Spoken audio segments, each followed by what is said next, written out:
Welcome back to the next installment of everything you wanted to know about commercial real estate, but were afraid to ask.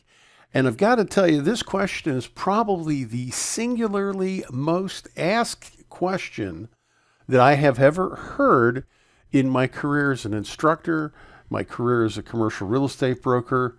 And the question is, what's the biggest difference between commercial real estate and residential real estate?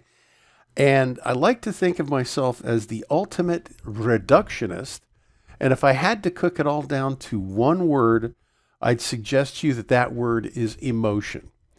Commercial real estate is almost completely devoid of any emotional content whatsoever.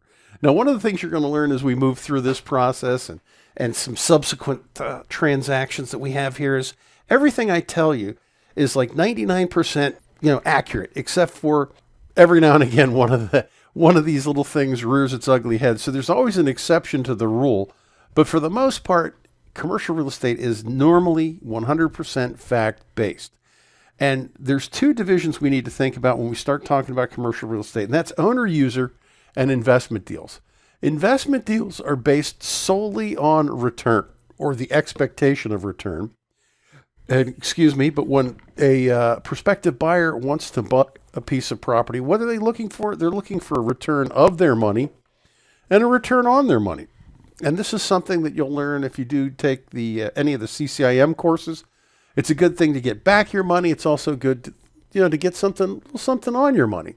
Whereas in owner-user real estate, what are we looking at? We're looking at people who need a place to domicile their business. And it might be manufacturing, it might be distribution, could be any number of uses.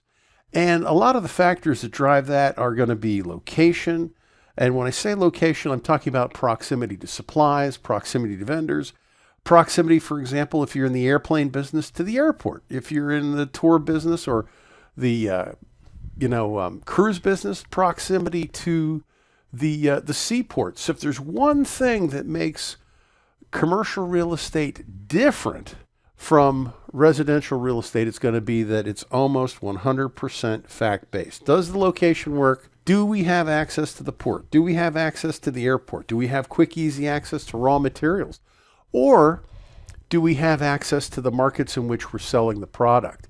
The other thing, we talked a little bit about it earlier, is if it's an investment real property, do we have the yield we need? Are we getting the positive cash flow we expected? Or if not, is there some kind of upside? Is there some little something extra in the story? So again, we don't care about the sofa. We don't care about the carpet color. We don't care about the school district. What we care about is the utility or the yield of the property. It's an emotionless transaction. It's based almost entirely on rational motivations. So that's the biggest question I typically get. Thanks for joining me, and I'll see you in our next episode.